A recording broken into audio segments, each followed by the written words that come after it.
She laughed. Why would I delete my dating apps? We're not that serious. After 18 months together, I said, good point.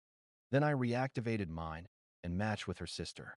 The family dinner that Sunday was unforgettable. I, 29M, dated Jenna, 27F, for about a year and a half. It started during the pandemic. Met on Hinge, both a little bored, both working from home, both claiming we weren't looking for anything serious. Funny how words like that always sound temporary, right up until someone starts taking them literally. At first, she was exactly my type. Warm, witty, with a dry sense of humor, and that quick, spontaneous energy that makes you feel like the world's a little more interesting when she's in it. She worked in graphic design, freelancing from home, and had this creative chaos about her that felt exciting after my structured, detail-oriented job in IT. We clicked fast. Too fast, maybe.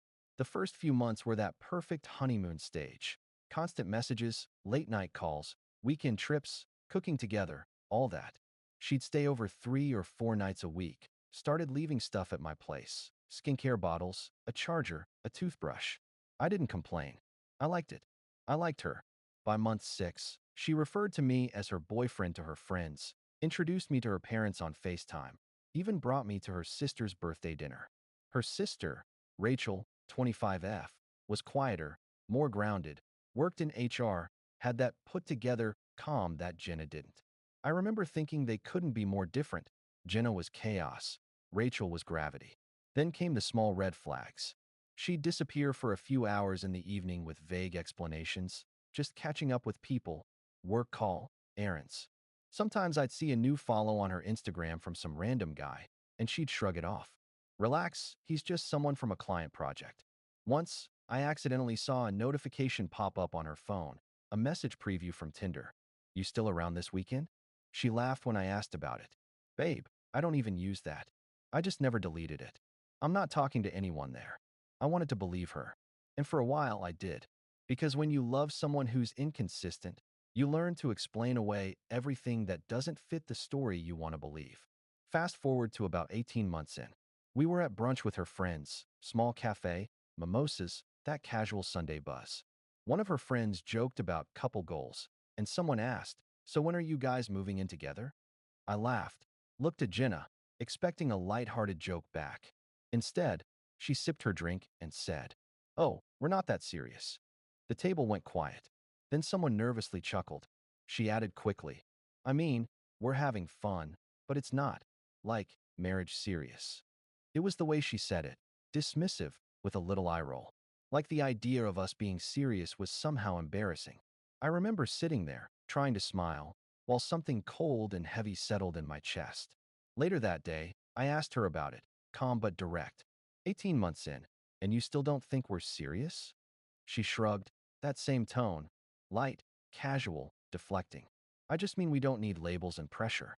Why rush to make everything so official? I asked, then why do you introduce me as your boyfriend? She laughed. It's just easier that way.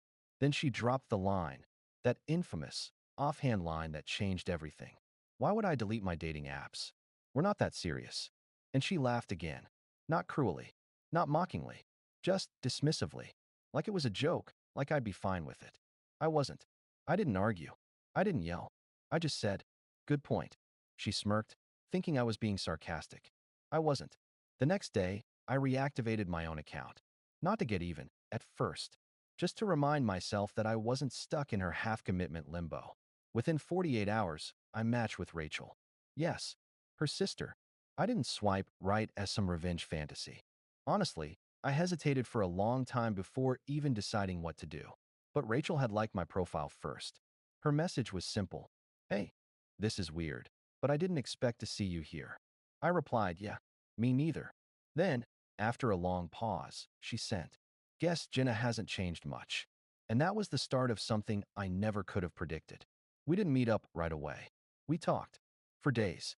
Long, honest conversations about family, dating, loyalty, and how people confuse excitement with love. Rachel wasn't trying to gossip or sabotage her sister. She just understood. She'd grown up watching Jenna burn through relationships, always leaving before things got real. She told me, you deserved better than to be treated like a placeholder. It hit harder than I expected. When Jenna finally noticed I'd gone quiet, stopped texting as much, stopped offering plans, she started getting suspicious. She even joked once, "You're not cheating on me, right?" I looked at her and said, "You can't cheat if you're not that serious." She didn't laugh that time. Rachel and I eventually did meet for coffee. It wasn't romantic, just grounding. She listened more in 2 hours than Jenna had in 18 months. We agreed to keep it discreet, not for drama, but out of respect for what a mess Jenna had made between us all. But secrets have gravity, and they pull. So when Rachel invited me to her parents' house for Sunday dinner, the same weekly family dinner I'd gone to a dozen times before with Jenna, I said yes. I knew she'd be there, and I knew it was going to be unforgettable that I hadn't planned to actually show up. Rachel texted me that morning, "You don't have to come if it feels wrong." I almost didn't. But then I realized something. It wasn't about revenge. It was about closure. About walking into that house, the same one where I used to sit beside Jenna, pretending everything was fine, and finally seeing the truth from the outside looking in. So I went. The place was exactly the same. The scent of roasted chicken, the sound of her dad's old jazz playlist humming from the Bluetooth speaker, the mismatched plates Jenna's mom refused to replace because they still work just fine. Rachel opened the door. Simple white dress, hair tied up. She looked nervous but steady. "You sure?" she whispered. I nodded. "Let's just have dinner." Her parents were surprised but kind, like always. Jenna wasn't there yet. We sat down, talked about harmless things, work, traffic, the garden. Her mom poured wine. Rachel and I kept things neutral. No touching, no lingering glances. Just calm. Then Jenna walked in. She froze in the doorway. You could almost hear the click of realization behind her eyes. "Alex." Her voice cracked a little on the second syllable. I smiled politely. "Hey, Jenna. Good to see you." She laughed. That high, uncomfortable laugh people do when their brain's buffering. What's happening right now?" Rachel, without breaking eye contact, said quietly, "Dinner." Her mom looked between us, clearly confused. "You all know each other, right?" Rachel, "Yeah. We've been talking for a while." You could feel the silence crawl across the table. Jenna's face went from confusion to realization to anger, all in about 4 seconds. Then came the sharp whisper, "You're dating my sister?" I said, calmly, "We're getting to know each other. The way you told me we should. Keep things light, nothing too serious." Her dad choked on his wine. It wasn't shouting. It wasn't chaos. It was worse, controlled embarrassment. The kind of quiet that turns into static in your ears. Jenna tried to laugh it off, then turned to Rachel. "You're unbelievable. You always do this. You always have to compete." Rachel shook her head. "No, Jen. I'm not competing. I'm just not pretending anymore." Her mom intervened, telling them to calm down. Her dad muttered something about being too old for this drama. I excused myself to the kitchen to get some air. Rachel followed a minute later. She asked softly, "Do you regret coming?" I said no. I think this was overdue. That dinner changed everything. Jenna texted me that night, long paragraphs, alternating between apology and accusation. I didn't mean what I said about the apps. I was scared of commitment. "You're cruel for doing this with her. You knew I had feelings for you." I didn't reply. Not because I didn't care, because I finally understood that caring had been the whole problem. Rachel and I didn't rush into anything. We took things slow. Months, actually. She was careful, introspective. Said she didn't want to build something on someone else's wreckage. I respected that. Over time, though, it stopped feeling like payback and started feeling like peace. Like breathing after holding it for too long. Update 1, 6 months later. It's been about 6 months since that dinner, and I thought it might be time to give an update, since a few people in the comments told me they hoped things worked out, without turning into a revenge movie. I'll start with this. No, it didn't become a revenge story. It became a recovery story. The week after that dinner was a blur. Jenna and I didn't speak directly again. She sent a few long, angry texts, some guilt, some nostalgia, some straight-up projection. I never responded. I didn't block her, but I muted the thread. That's something I learned from therapy later. Silence is not cruelty, it's boundaries. Rachel and I didn't jump into dating right away.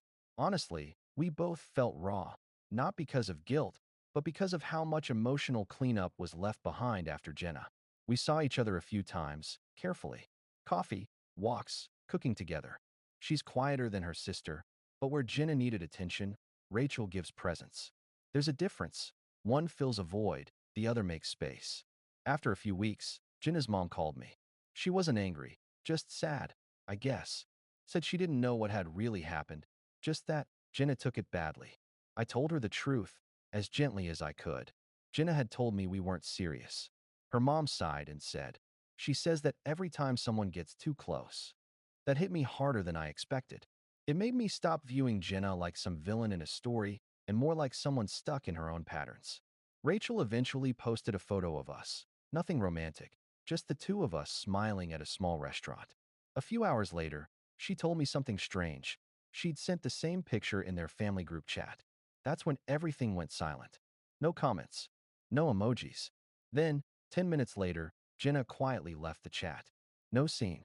No drama. Just digital silence. Rachel didn't celebrate. She just put her phone down, looked at me, and said, I guess that's that. And it really was. A few people asked in the last post if I felt like I won. The honest answer? No. There's no winning when you've spent that much time caring about someone who saw you as replaceable. There's just learning, painfully, but fully. Jenna taught me what happens when you give commitment to someone who only wants convenience. Rachel taught me what it looks like when someone actually reciprocates effort.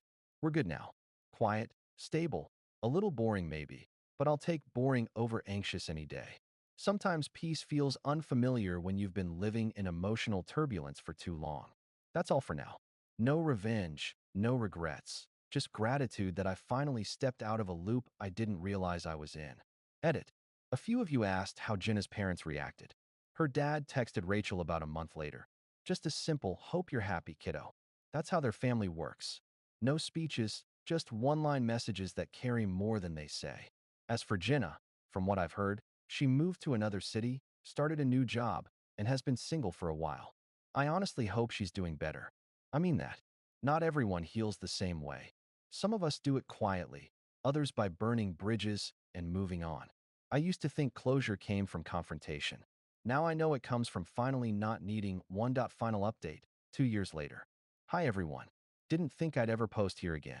But a few people messaged me asking how things turned out. And, well, a lot has changed. It's been a little over 2 years since the dinner that basically reset my entire life. And for once, the update isn't about anyone else. It's about what happened after the noise stopped. After that night, life didn't magically turn perfect. Rachel and I took things slow, sometimes painfully slow. We both had baggage, hers from family dynamics that suddenly got awkward, mine from trying to unlearn the reflex of constantly proving my worth to someone. Therapy helped.